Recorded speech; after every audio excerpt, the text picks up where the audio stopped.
When you're talking about straight up addicts, what we need to do is find ways to address those issues in the community before we incarcerate people. And the last place I want someone to end up is in prison. I've been involved with drug court since 2003. I was a prosecutor assigned to the drug court program. And I'll tell you, when I first started my involvement with drug courts, I was skeptical. This was a new way of doing things, and I had my preconceived ideas of what justice was supposed to look like for people who committed crime, and drug court was a different program. There came to be a realization that when you're dealing with addiction, it's different. You can't lock your way out of this problem. So when you don't treat the addiction, the criminal activity is gonna continue, and sometimes it's gonna escalate.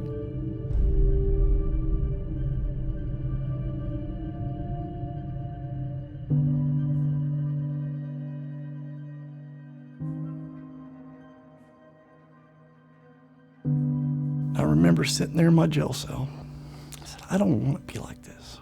I don't want to be that drug addict. I don't want to be the person in prison. And so I started praying. I started talking to people. And I was given a chance to enter drug court.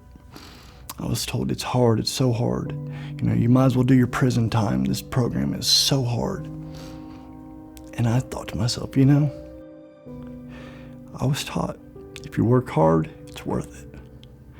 And those teachings were brought back up into me, like Dad said, if you want it bad enough, go get it. And I remember writing letters every day to the judge, to the DA's office. This is my story. I have messed up. You give me a chance, I won't let you down. I remember sitting in front of Judge Tupper, and he said, I'm not letting you out, John, until you plead into this program and you're under our supervision. Drug courts recognize that addiction is a disease, and so it's focused on treating the addiction. Our target population is nonviolent felony offenders who suffer from a substance use disorder and who would otherwise be looking at a prison sentence.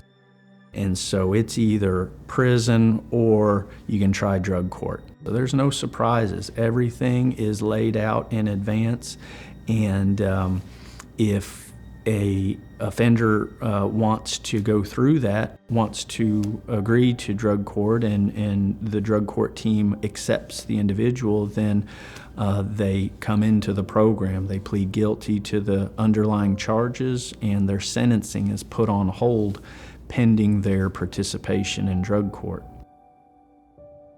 Drug court is a 5-phase program, and it's designed to be completed in approximately 14 months here in Cleveland County. And so a typical week is weekly treatment, outpatient treatment with an assigned counselor.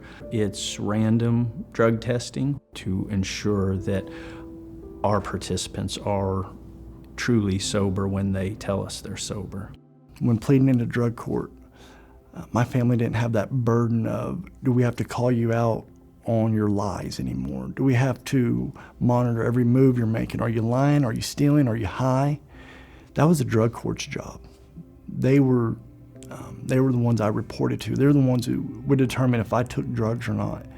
And they're the ones who would give me the discipline of the wrong actions, if I would relapse, if I would take drugs.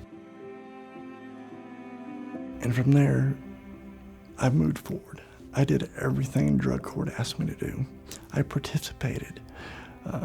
When they said, anybody want to talk, I wanted to talk. I went to every meeting that they said to go to. I learned more about addiction during that program. I learned more about dependency, what this drug will do to you. I learned that it hurts everybody involved, the ripple effect of the one action that I made, who it involves. John came into the program ready to work the program, and he knew what was at stake. It didn't take me very long to recognize that about John. Seeing him on a weekly basis, He started turning a lot of heads as he went through the program, and the team members started realizing John McGregor's gonna make it. I would just kind of scratch my head sometimes at him, like, John, how are you doing this so well? You've really got a grip on these things. I'm so happy for John McGregor, and I support him. I like using him as a shining example that recovery is possible, even when you feel like you may be at rock bottom and there's just no way out of this lifestyle. You know, I love that photograph. I call them before and after photographs. John's is great, and his is unique in the sense that it's not just his mugshot. His after picture is in Washington, D.C. in front of the United States Capitol with a district court judge. And I'm honored by that picture. I'm honored to be in that photograph with John McGregor. It serves as inspiration to me to see both the former version of John and the current version of John. Stories like John's and photographs like that are a great way to really show the physical transformation. Today, Ellie, our first daughter, is now 6 years old. We have a beautiful little girl, Reagan. She is 1.5 years old.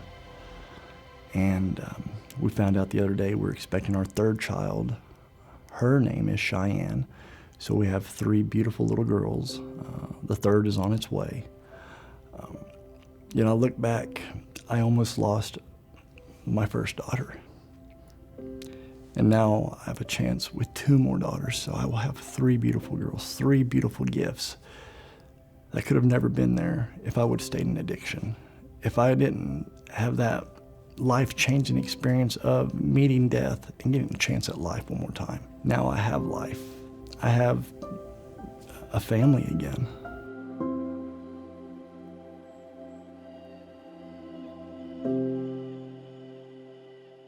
On the next episode of Killing Pain.